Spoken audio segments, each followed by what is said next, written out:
Assalamualaikum warahmatullahi wabarakatuh. Perkenalkan, nama saya Ririn Pinarinti Istanbul 150/1911 kelas C1. Di sini saya akan memaparkan materi tentang metabolisme lipid, yaitu bahaya mengonsumsi micin. Sebelum itu, mari kita mengetahui apa itu pepsin. Nah, pepsin atau biasa dikenal dengan micin atau biasa disebut dengan MSG adalah bahan tambahan pangan penyedap rasa yang terbuat dari bahan alami yang melalui proses fermentasi. Nah, kandungan MSG ada 3 bahan utama. Yang pertama yaitu asam glutamat, yang kedua natrium atau garam, dan yang ketiga yaitu air. Nah, di dalam MSG ini terdapat bahan utama yaitu asam glutamat. Ini mudah larut dan dapat dengan mudah dimetabolisme di dalam tubuh. Nah, selanjutnya itu batas maksimal konsumsi MSG. Nah, batas maksimal konsumsi MSG yang direkomendasikan oleh WHO adalah 6 gram per hari. Sementara Kemenkes RI merekomendasikan batas aman konsumsi MSG sebanyak 5 gram per hari. Nah, di sisi lain, rata-rata orang Indonesia hanya mengonsumsi 0,65 gram per hari. Micin secara alami dapat ditemukan pada makanan yang mengandung protein.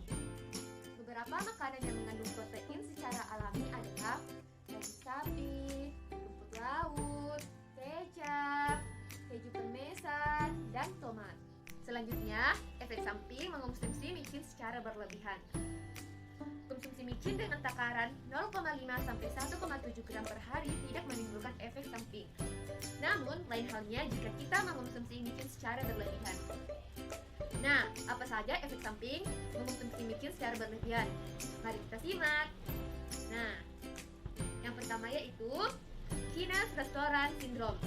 Kondisi ini terjadi saat mengonsumsi micin lebih dari 3 gram per hari. Gejala dari sindrom ini beragam, antara lain sakit kepala, mati rasa, kemerahan, kesemutan, jantung berdebar, nyeri dada, mual, lemah, letih, dan mengantuk. Yang kedua yaitu kerusakan sel saraf. Sejumlah penelitian mengatakan bahwa glutamat pada MSG dosis tinggi dapat bertindak sebagai racun yang menyebabkan kerusakan sel saraf. Bahkan disebutkan pula bahwa MSG dapat menyebabkan gangguan fungsi otak dan kerusakan berbagai organ. Sejumlah penyakit yang terkait kerusakan sel saraf akibat mengonsumsi MSG dengan berlebihan yaitu penyakit Alzheimer, penyakit Parkinson, dan stroke. Yang ketiga yaitu asma. Penelitian lain juga menunjukkan bahwa mengonsumsi micin dengan takaran berlebih dapat menyebabkan asma, khususnya bagi yang sensitif terhadap MSG ini. Jumlah takaran yang dapat memicu asma adalah sebanyak 3 gram dalam sekali makan. Dan yang selanjutnya yaitu yang keempat yaitu obesitas dan kegemukan. Konsumsi micin secara berlebihan juga diyakini dapat menyebabkan obesitas atau kegemukan. Selanjutnya yaitu yang kelima yaitu sakit kepala dan hipertensi.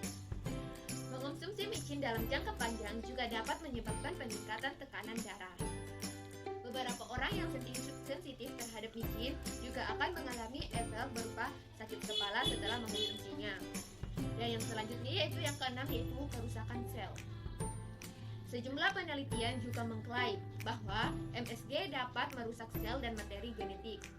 Efek micin ini diprediksi bisa merusak limfosit atau sel darah putih. Dan yang terakhir yaitu kerusakan ginjal dan depresi. Penelitian ini menyebutkan bahwa konsumsi micin dalam jangka panjang dapat menyebabkan kerusakan ginjal dan depresi akibat penurunan serotonin. Perlu digarisbawahi, semua efek samping atau dampak buruk dari konsumsi micin ini secara berlebihan tersebut memang masih perlu diteliti lebih lanjut. Namun, semua yang dikonsumsi secara berlebihan memang tidak baik. Jadi, tidak ada salahnya untuk membatasi konsumsi micin untuk meminimalkan risiko terjadi dan terjadinya gangguan kesehatan. Konsumsi micin dalam batas wajar masih dianggap aman, sehingga tidak perlu khawatir.